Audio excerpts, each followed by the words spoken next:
Om Sadashiva Samarambham Shankaracharya Madhyamam Asmadacharya Paryantam Vande Guru Paramparam Shri Jaganmataram Devim Stita Padmakasanam Hridaya Sagaratitam Gomatim Pranatosimyaham. Então, vamos lá. Vou pegar o texto aqui e abrir, só para me conectar aí junto com vocês.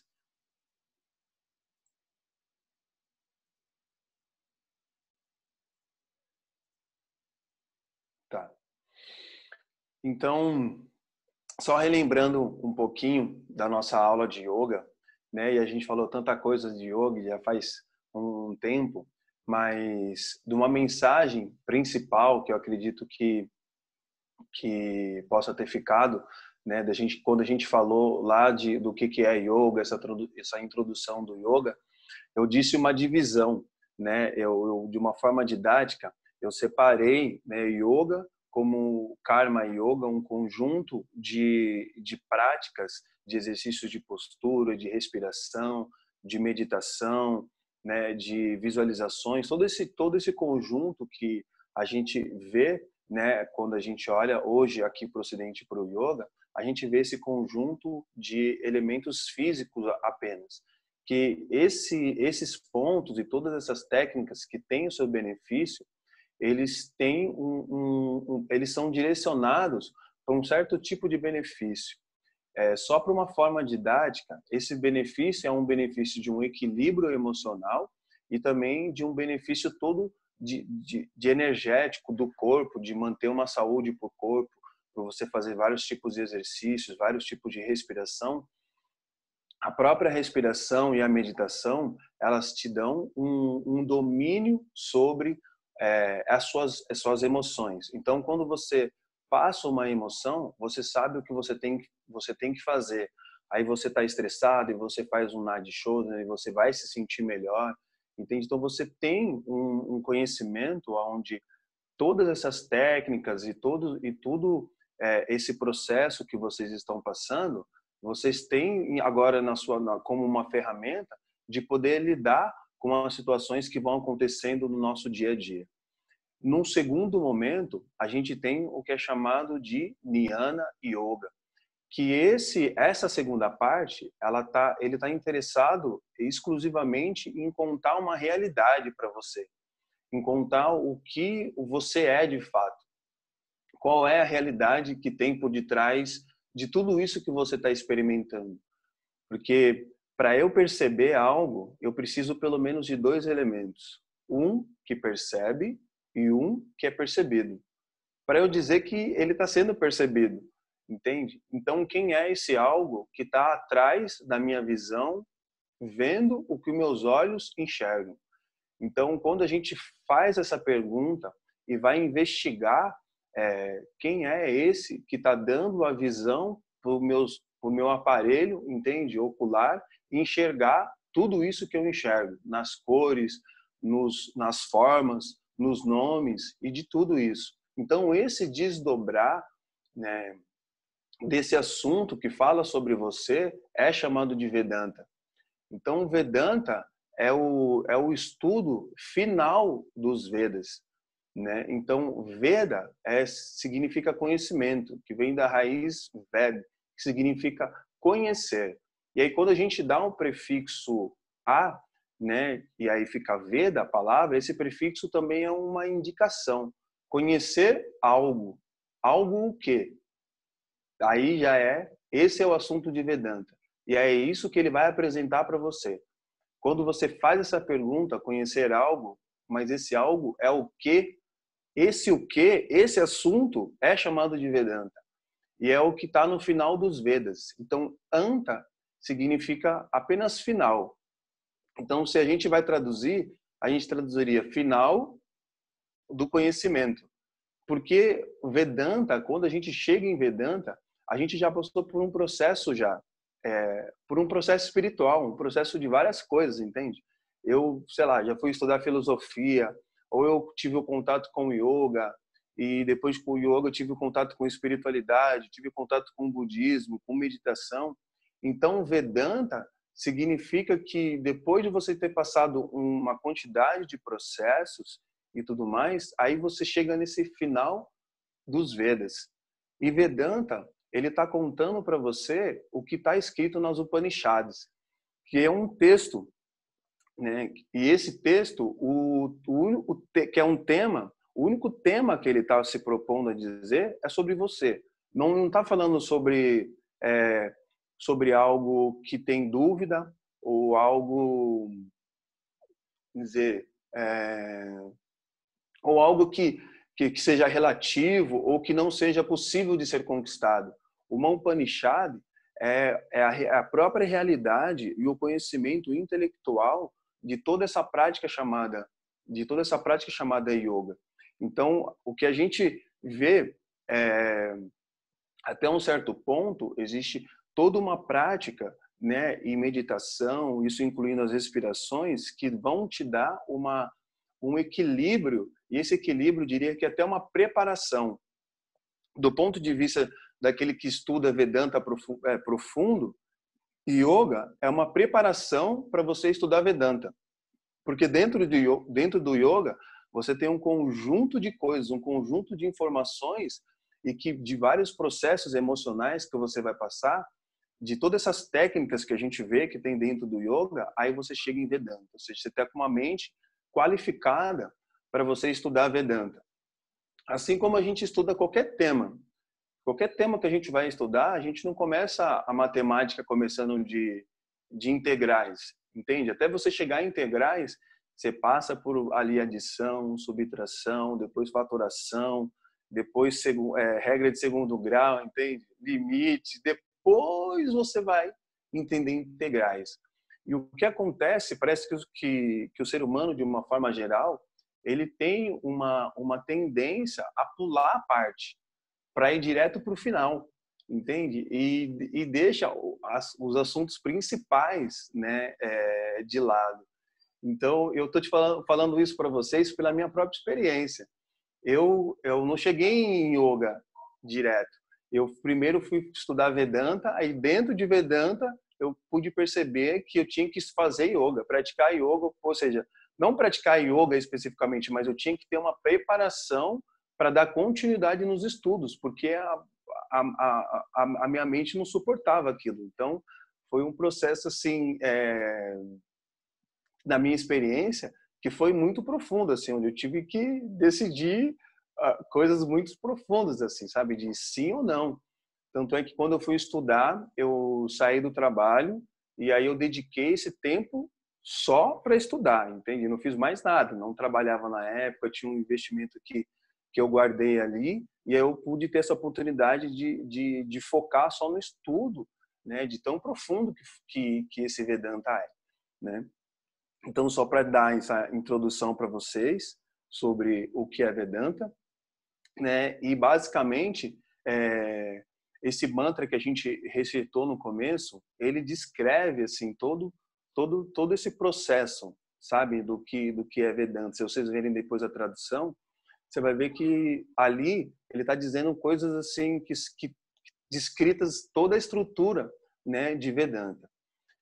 E para dizer de Vedanta, eu preciso dar um passo atrás e explicar um pouco para vocês da onde vem esse estudo, né, do que são os Vedantas em si, e que vem dos Vedas.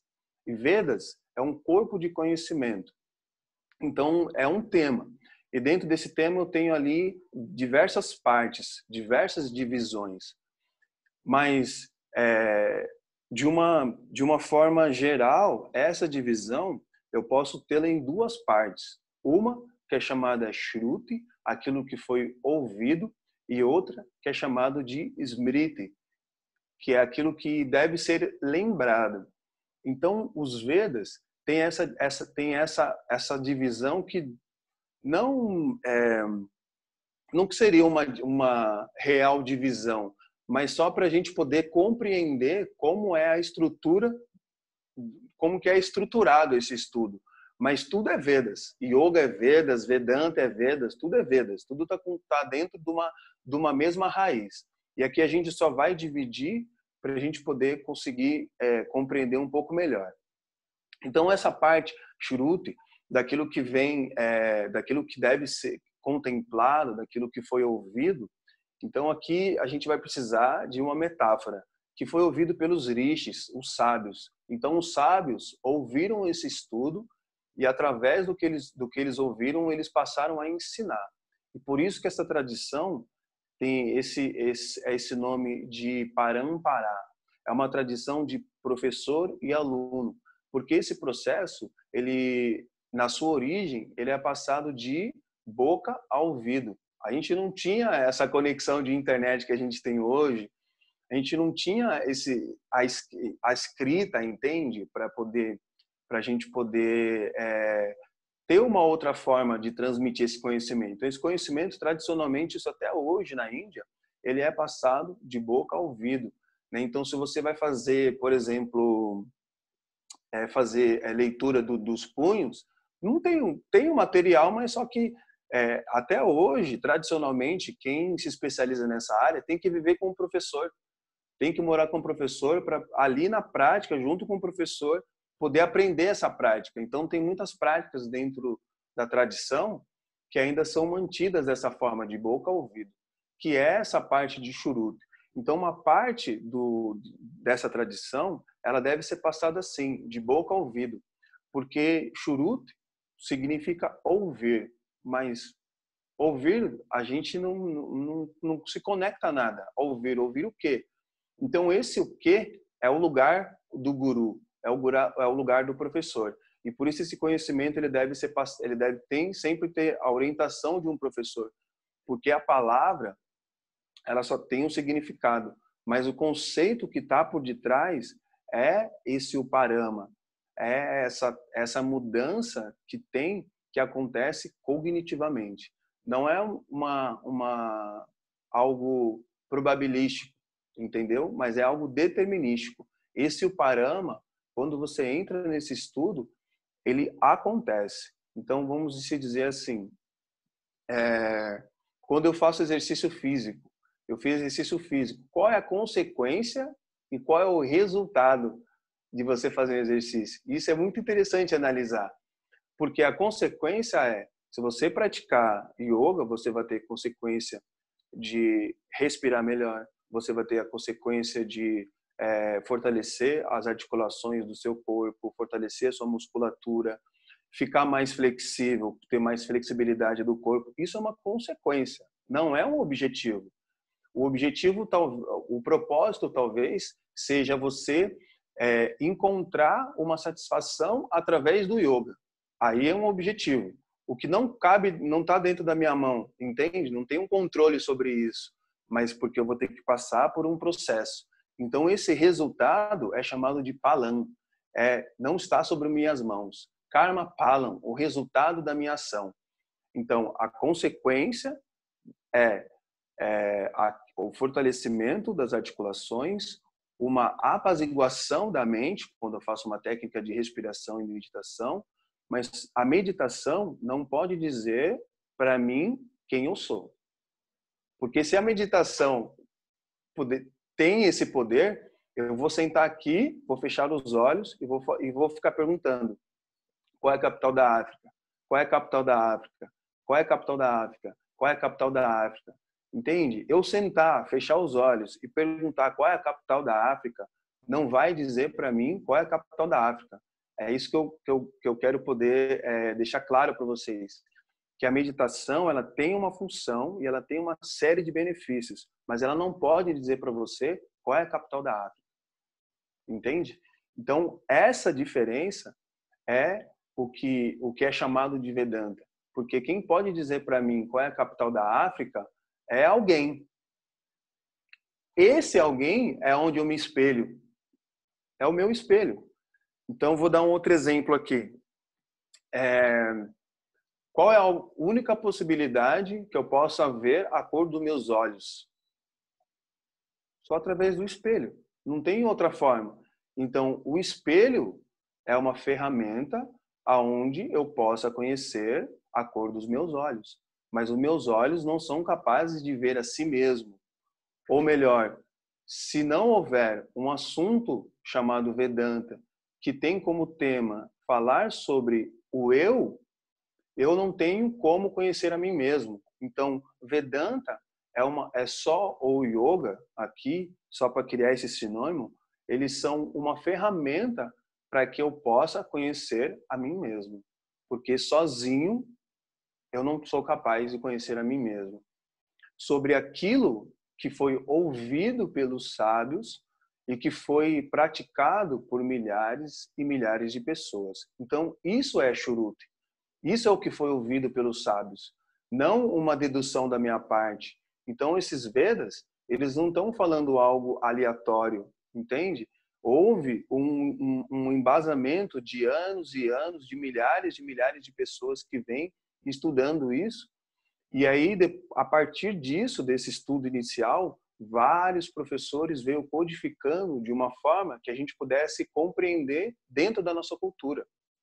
E aí a gente vai ter a Enga, que seguiu um outro caminho, com próprios, com os equipamentos, com tudo, de uma forma que você possa chegar à mesma flexibilidade de quem está fazendo a Ashtanga, entende? E tiveram o mesmo professor, mas um é a Enga, foi para um lado, outro, a Ashtanga, o Patabi Joyce, foi para o outro lado, e eles tiveram o mesmo professor, entende? Então aí a gente começa a compreender que e hoje, né, aqui a gente tem vários métodos de yoga, várias formas de apresentar yoga, mas ainda assim é yoga. É toda essa parte de o yoga da ação, o karma yoga. Jnana yoga é uma segunda parte que a gente olha para, né, o mundo do yoga hoje, a gente vê que é muito pouco, né? Poucas pessoas conhecem sobre dentro dos textos, as Upanishads, ou apresentam isso. Muitos professores conhecem, mas não apresentam isso. Então, o Vedanta, ele é um estudo específico para mostrar para você quem você é. Então, isso é Vedanta. E o que pode parecer Querido, aqui que Vedanta é a única saída ou Vedanta é o correto. Não é isso que eu estou dizendo, não é isso que eu quero que vocês compreendam. Mas Vedanta é um tema dentro do yoga, vamos dizer assim, entende? Que tem um assunto específico. E só ele pode te trazer isso. Não é yoga, entendeu? Eu estou querendo dizer agora, tendo essa divisão, mas só que eles estando juntos, é só uma divisão para a gente poder entender qual o caminho, sabe, para onde a gente vai. Então, se eu for só para o yoga e esquecer a filosofia, com o objetivo de buscar o que tem dentro, não vai acontecer. Porque o yoga, por si só, ele é capaz de produzir vários outros benefícios, mas de conhecer a si mesmo não tem como. Porque você precisa usar o outro para você conhecer a si mesmo. Porque quando eu projeto algo no outro, eu me vendo no outro, em uma outra linguagem. Quando o que existe fora invoca o que tem aqui dentro, aí eu tenho uma possibilidade de lidar com isso que existe aqui dentro e que está fechado, que está trancado para mim, entende? Então, quando a gente falou lá na aula do yoga, quando a gente deu o exemplo da montanha, lembra o exemplo da montanha? Você está na montanha, tudo está à sua volta, tá as pessoas que você ama, um lindo sol, tudo mais, e aí o que você tem é uma grande satisfação. Mas essa satisfação não vem do que está acontecendo do lado de fora, mas o que existe fora está invocando o que já existe dentro, e aí eu me manifesto, e essa manifestação eu chamo de estou satisfeito, ou estou feliz, ou estou pleno, entende? Então, é a manifestação do que tem dentro para fora. Dado o que eu vejo fora, interpreto fora para manifestar o que tem dentro. Entende? Então, essa relação precisa existir, né? E precisa existir essa relação. Então, aqui, para eu conhecer a mim mesmo, eu preciso do outro, porque é só minha mãe que é capaz de invocar a raiva dentro de mim. e eu sou professor de yoga, eu não posso ficar com raiva, não tenho que ter raiva, mas a minha mãe é capaz de me tirar do sério. Meu namorado, minha esposa é capaz de me tirar do sério. E aí a gente consegue enxergar no nosso meio que tem pessoas que parece que têm um controle remoto da nossa felicidade nas mãos. E quando ela aperta um botão, ela decidiu ficar, sei lá, acordar mais estressada, ela aperta um botão, acabou minha felicidade. Minha felicidade foi embora. Cadê toda essa prática de yoga e toda essa meditação que eu estou fazendo? Foi embora, porque a meditação não tem como te ajudar a lidar com a sua emoção, mas tem como te ajudar a enxergar e a reconhecer a emoção. E aí Vedanta vai apresentar para você, olha, deixa eu te contar uma coisa. A Upanishad, né, vai dizer para você, em sânscrito, né, por exemplo, tem um mantra muito bonito, é uma contemplação que a gente faz, que é o Néctar da Abelha, chamado Shatpadi Stotra. E esse texto, ele compara o estudante, nós alunos, como uma abelha. E a abelha, ela nunca perde o caminho de volta. Ela não se perde. E ela vai lá na flor, busca o néctar, a quantidade necessária, volta, porque ela sabe o caminho de volta. A abelha é trabalhadora, ela não tem preguiça e não tem nada disso. Volta, e quando ela volta, ela deixa o néctar. Então, essa abelha somos nós, estudantes. E aí, a gente vai, através de um caminho, né, busca o conhecimento e a gente volta. Então, quando a gente volta, a gente tem que voltar com o conhecimento. Entende? Então, e aí ele fala no primeiro verso, ele fala Avinaya, Apanaya, Vishnu. Ó Vishnu, Apanaya, elimina de mim, elimina do meu coração Avinaya, toda arrogância, porque sozinho eu não sou capaz de fazer isso. Então, aí o texto é brilhante e ele tem uma série de coisas para falar, porque Avinaya vem de... Antes da gente entender Avinaya, a gente tem que entender Nayam. E Nayam, sabe aquela pessoa que acredita que tem o controle das coisas? Não, meu filho é médico, meu filho é médico. Nossa, o que seria do meu filho se não fosse eu na vida dele e falasse, insistisse tanto para ele fazer medicina, entende? Ou se não, outra coisa, entendeu? Quando essas pessoas que têm um controle não tem noção de que quanto mais você busca ter o controle, mais você está se aproximando da frustração, sabe? Então, isso é Nayam, né? Aquela pessoa que acredita ter o controle da vida das pessoas. Não, minha esposa é feliz porque eu estou na vida dela. Ou meu marido é feliz porque eu existo na vida dele, eu sou tão organizada e tudo mais, ele é tão desorganizado. E se não fosse eu, ele não seria ninguém. Coisas assim, sabe? Então, isso é um estado de Nayam. É a pessoa que vai viver frustrada, porque no momento que o outro dizer não, acabou. Entende? Apertou o botão da bomba atômica. Então, Avinayam é a existência de Nayam, daquele que acredita ter o controle. Isso é Avinayam.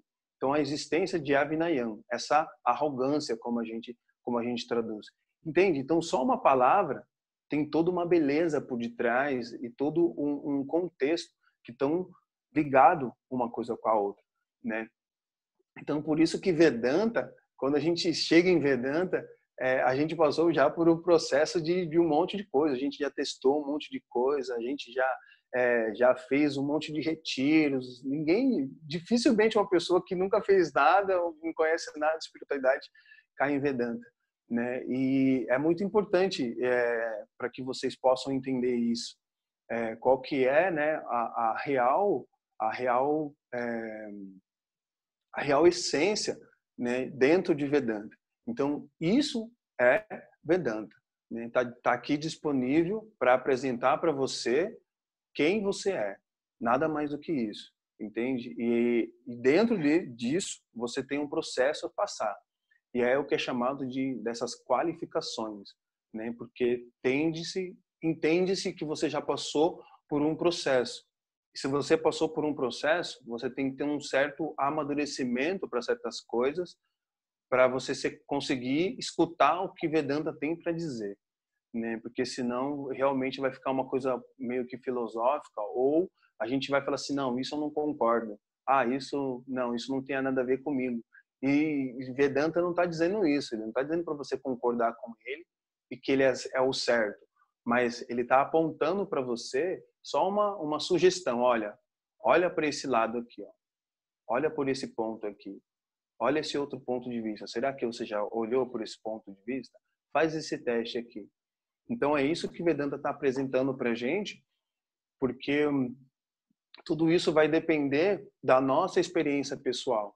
E por isso que eu estou colocando, que eu até coloquei no texto lá,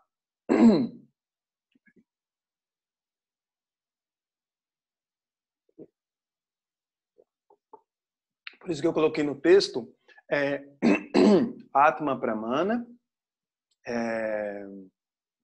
Apta Pramana, Atma Pramana e Shakti Pramana. Ou seja, Apta Pramana, com base em experiência daquilo que eu já vivi, daquilo que já foi passado e ensinado para mim, eu resgato essas informações e Atma Pramana. Eu utilizo-a no meu dia a dia, testo elas e vejo se isso vai dar certo para mim. E se isso deu certo para mim, a partir disso, Shakta Pramana. Isso se torna um conhecimento para mim. Porque eu crio uma resolução, algo que a gente fez no início, Sankalpa. E Sankalpa é algo que poucos professores eu vejo hoje fazendo também. E é tão importante você iniciar uma prática com uma frase afirmativa. Isso fica no seu subconsciente. Isso tem um grande efeito no subconsciente. E Sankalpa é só uma resolução interna. Então vamos colocar aqui em outras palavras. Vamos colocar. Imagina que meu pai é grosseiro. Meu pai é grosseiro. Eu sei que ele não vai mudar. É o jeito dele. Então, como que eu posso resolver essa situação se eu já sei que meu pai não vai mudar? Sankalpa. Sankalpa. Quando meu pai for grosso comigo, eu vou resolver falar com ele, pai, não dá para conversar com você agora porque você foi grosso comigo, eu me senti grosso e eu não quero ser grossa com você. Então, em outro momento eu vou conversar com você. Não importa o que você decida fazer, mas você resolveu isso dentro de você. E quando isso acontecer, você vai e faz. Você vai se sentir muito bem de fazer isso. Vira as costas, sai, depois volta. Ah, pai, tô melhor. Vamos falar? Vamos. Então, é uma resolução. Sei lá, uma pessoa escreveu, eu sou professor de yoga. E aí o aluno vê que eu escrevi, sei lá, postei algo do PT, por exemplo. E aí ele não é do PT. E aí ele pega e escreve uma coisa lá super mal educada para mim. E se eu já tenho isso resolvido comigo, eu vou lá, excluo ele, excluo o comentário e acabou. Não tem obrigação de nada, entende? Não tem. Que obrigação eu tenho agora de provar que o meu post está certo e ele está errado e isso e aquilo? Não tem. Resolve isso com você antes. Para você não passar esse estresse, entendeu? Não ser surpreendido. É tipo isso, não ser surpreendido. Então, Sankalpa é algo fundamental, é algo muito importante que vocês podem utilizar. Eu vou deixar aqui uma sugestão. Tem um livro chamado, depois vocês podem até me perguntar, Lois alguma coisa, que ela fala estar bem.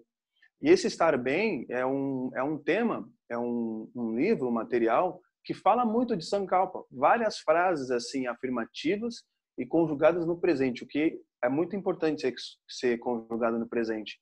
E aí ele vai várias frases, por exemplo, antes de começar a prática. Eu gosto de fazer exercício físico, entende? O meu corpo sente prazer em se exercitar. Então, essas frases são frases que ficam no nosso subconsciente e, pouco a pouco, a pessoa vai mudando e nem sabe por que está mudando. Entende? Porque ela está colocando ali, falando a linguagem do subconsciente, colocando no subconsciente aquilo. Diferente de uma frase que tem uma negação. Por exemplo, eu vou dizer assim, não desejo ficar doente. Entende que é diferente de desejo ter saúde? Entenderam a diferença da frase? Não desejo ficar doente. Então tem uma negação e o subconsciente ele não entende essa negação. Isso até a ciência já falou. Então você coloca uma afirmativa no presente. Desejo estar saudável. Entende? Então você muda e porque até no início até uma dificuldade para você pensar sobre isso. E você vai treinando, e você começa a entender e isso começa a ficar mais fácil e o dia começa a ser mais fácil, sabe? Então os textos dessas Upanishads vão dizendo, vão desmistificando, sabe? Todas essas palavras que a gente escuta em sânscrito, vai desmistificando o estudo assim de uma forma muito cotidiana daquilo que a gente vive, daquilo que a gente vive constantemente no nosso dia a dia, como a gente se relacionar. Aí fala sobre disciplina de Vaktapas, que a fala deve ser verdade, que a fala deve ser agradável, num tom de voz doce, entende? Deve ter um crescimento entre minha parte e a sua parte, e ele está contando uma história. Então, esses textos, que foi onde a gente parou, que é a explicação de Vedanta, que dentro de Vedanta tem esses textos chamados Upanishads, essas Upanishads querem dizer isso para a gente, sabe? Uma realidade muito mais profunda e como a gente pode lidar com tudo isso, entre um mundo relativo e um mundo absoluto. Então, são duas visões, porque mesmo para existir o absoluto, precisa existir o relativo. Então, esse relativo, ele é a vida que o Kleber tem, que eu tenho com os meus filhos, né? Eu sou pai, e isso e aquilo, mas ele está tentando mostrar, apresentar uma outra visão, além dessa, do Kleber daqui, que é professor de yoga e tudo mais, entende? Uma visão daquele que é o criador desse que está aqui dizendo que é alguma coisa, entende? Então é bem profundo esse estudo, né?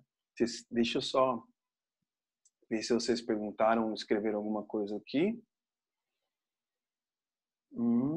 Alguém quer perguntar alguma coisa? Deixa eu... Só escreve aqui se alguém quiser perguntar alguma coisa, daí a gente segue. Já deu uma hora.